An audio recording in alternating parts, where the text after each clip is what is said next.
लंका का युद्ध अपने अंतिम चरण में था। चारों ओर युद्ध का शोर था। रावण घायल अवस्था में रणभूमि में पड़ा था। उसका अहंकार टूट चुका था, लेकिन उसका ज्ञान अभी भी जीवित था। भगवान श्री राम ने लक्ष्मण से कहा, रावण महान विद्वान है। उसके पास जाओ और जीवन की कुछ सीख लेकर आओ। लक्ष्मण रावण के पास पहुंचे। रावण ने धीमी आवाज में कहा, लक्ष्मण, जीवन में धन, शक्ति और राज्य से भी बड़ी एक चीज होती है, भाईचारा। मैंने अपने जीवन में भाइयों के साथ बहुत कुछ देखा है। आज मैं तुम्हें अच्छे भाइयों की 5 पहचान बताता हूँ। पहली पहचान, भाई सिंह के साथ खड़ा रहता है। रावण बोला, अच्छा भाई वह नहीं जो केवल अच्छे दिनों में साथ दिखाई। सच्चा भाई वह है जो सत्य आने पर सबसे पहले तुम्हारे पास खड़ा है। उसने एक गांव की कहानी सुनाई। दो भाई थे, रोहन और सोहन। दोनों खेती करते थे। एक साल भयंकर सूखा पड़ गया। खेत सूख गए, घर में खाने की समस्या हो गई। रोहन परेशान होकर बैठा था। तभी उसका भाई सोहन अपने घर का आधा अनाज लेकर आया और बोला, भैया जब तक मैं तुम्हें चिंता करने की कठिन समय में मेरे भाई ने मिलकर सब कुछ किया। कुछ वर्ष बाद उसे समृद्ध हो गया। रावण ने कहा, जो भाई कठिन समय में हाथ छोड़ दे, वह केवल रिश्तेदार है। जो सत्य के साथ दे, वही सच्चा भाई है। दूसरी पहचान, भाई सफलता से जलता नहीं, खुश होता है। रावण ने आगे कहा, दुनिया में बहुत लोग तुम्हारी सफलता देखते रहेंगे, लेकिन सच्चा भाई तुम्हारी जीत पर सबसे ज्यादा खुश होगा। एक बड़ा भाई शिक्षक था और छोटा भाई दयालु। एक दिन छोटे भाई का व्यापार बहुत बढ़ गया। लोग सोचते थे कि बड़ा भाई होशियार है। एक दोस्त ने कृष्ण की मिठाई बांटी और कहा, मेरे भाई की सफलता मैंने समझता है। दोनों भाई तब देखते वो ध्यान रहे हैं। रावण बोला, जहाँ ईर्ष्या होती है, वहाँ रिश्ते टूट जाते हैं। जहाँ भाई की सफलता पर गर्व होता है, वहाँ परिवार मजबूत बनता है।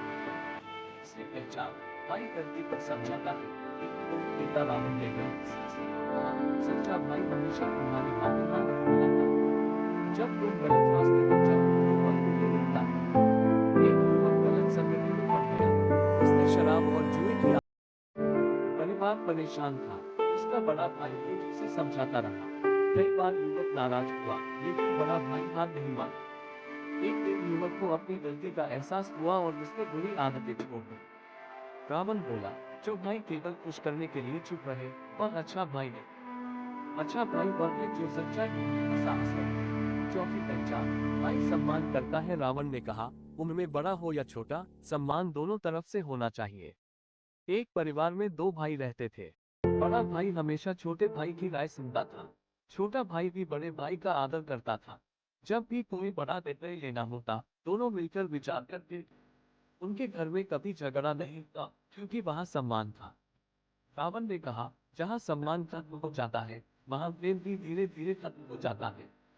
पांचवी पहचान, भाई परिवार को जोड़कर रखता है। रावण कुछ क्षण चुप रहा और फिर बोला, ये सबसे महत्वपूर्ण पहचान है। उसने कहा, मैंने अपने जीवन में विभीषण से मतभेद हुए। जब परिवार टूटता है, तो सबसे बड़ा नुकसान परिवार का ही होता है। एक गांव में चार भाई रहते थे। पिता के निधन के बाद संपत्ति को लेकर विवाद होने लगा। सब अलग होने वाले थे। तभी सबसे बड़े भाई ने कहा, जमीन बांट सकते हैं, लेकिन दिल मत बांटो। उसकी बात सुनकर सभी भाइयों ने झगड़ा समाप्त कर दिया। वर्षों बाद भी उनका परिवार खुशहाल बना। रावण बोला, जो लोग परिवार को जोड़कर रखे, वही सबसे बड़ा भाई कहलाने लगते हैं। रावण का अंतिम संदेश। रावण ने लक्ष्मण की ओर देखते हुए कहा, याद रखना, सत्य पे साथ देने वाला भाई सबसे बड़ा सहारा होता है। सफलता पर छूटने वाला भाई नहीं होता है। व्यक्तिगत होने वाला भाई सच्चा शुभचिंतक होता है। सम्मान देने वाला भाई रिश्तों को मजबूत बनाता है। परिवार को जोड़कर रखने वाला भाई पूरे की ताकत होता है। लक्ष्मण ध्यान से सब सुनते रहे। रावण ने अंत में कहा, धन खो जाए तो वापस मिल सकता है, राज्य छिन जाए तो फिर पाया जा सकता है, लेकिन भाई का दिल टूट जाए तो उसे ढूंढना बहुत कठिन होता है। इसलिए पहचान,